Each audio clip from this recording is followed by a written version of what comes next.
first time he heard her name, he didn't react. L. Arden Trade, one of his men reported, placing documents neatly across the desk. New operation. Fast growth. Dockside influence increasing. The man seated behind the desk didn't look up immediately. He finished reading the ledger in his hands, closed it. Then, continue. They've secured 3 mid-tier suppliers and are negotiating exclusivity with 2 more. Their delivery record is flawless. A pause. Unusual for someone so new. Now, that caught his attention. Duke Cassian Varel finally looked up, dark eyes, sharp, unreadable. Flawless, he repeated. Yes, you're... The man stopped himself, corrected quickly. Sir. Because here, see, in this city, he was not a duke. He was something far more dangerous. A merchant king. A man of 2 worlds. By birth, Cassian Varel was a duke. Powerful, feared, untouchable. But titles bored him. Court politics irritated him. And power, true power, was never found sitting on a throne. It was built, moved, controlled, so he built something else. A trade empire, hidden behind layers of anonymity, operating through proxies, invisible, yet everywhere.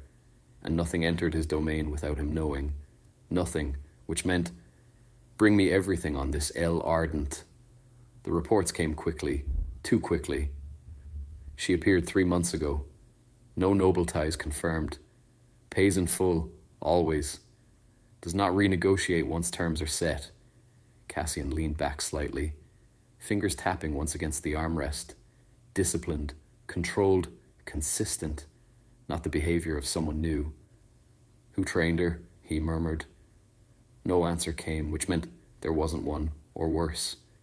She didn't need one. I want to see her. The words were simple, final. And so, he did, not as a duke, never as a duke, but as a man the city knew well, a high-ranking merchant with influence, and very little patience. The warehouse was efficient, clean, organized, exactly as reported. And then, he saw her, Lyra, standing at the center of controlled chaos, giving instructions, reviewing shipments, correcting errors before they became problems. No wasted movement, no raised voice, no hesitation, authority without effort. Cassian watched in silence, hidden, observing. Then she turned, and for a moment their eyes met. Something shifted, just slightly. Most people would have looked away, flinched, second-guessed themselves under his gaze. She didn't.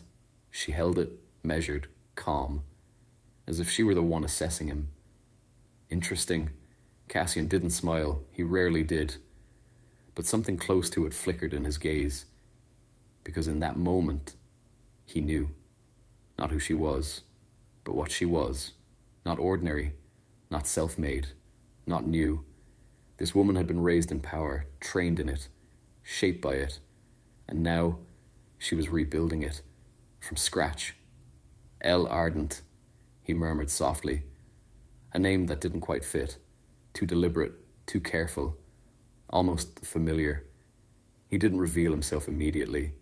Instead, he walked forward, calm, controlled, expected, the kind of presence that shifted a room without needing to announce itself.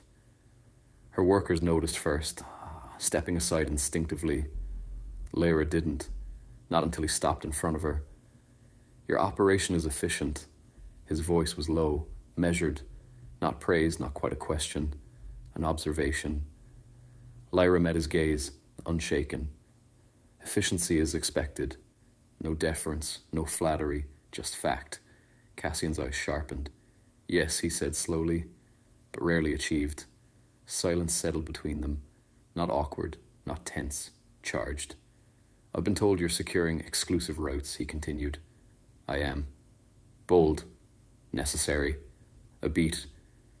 And if those routes were challenged, there it was, a test. Lyra didn't hesitate. Then they would remain mine. Not arrogance, not threat, certainty. Cassian watched her closely, and in that moment, he was sure this woman was not running from something. She was building towards something. Foreshadow Cassian. He paused. She had spoken his name, not the Duke's title, not formally, but correctly. Too correctly. Their eyes met again, and for the first time, he wondered if she already knew. As he turned to leave, a single thought remained, clear, unavoidable. Elle, Ardent, who are you really? And across the city, two people had begun asking the same question, one driven by suspicion, the other by intrigue.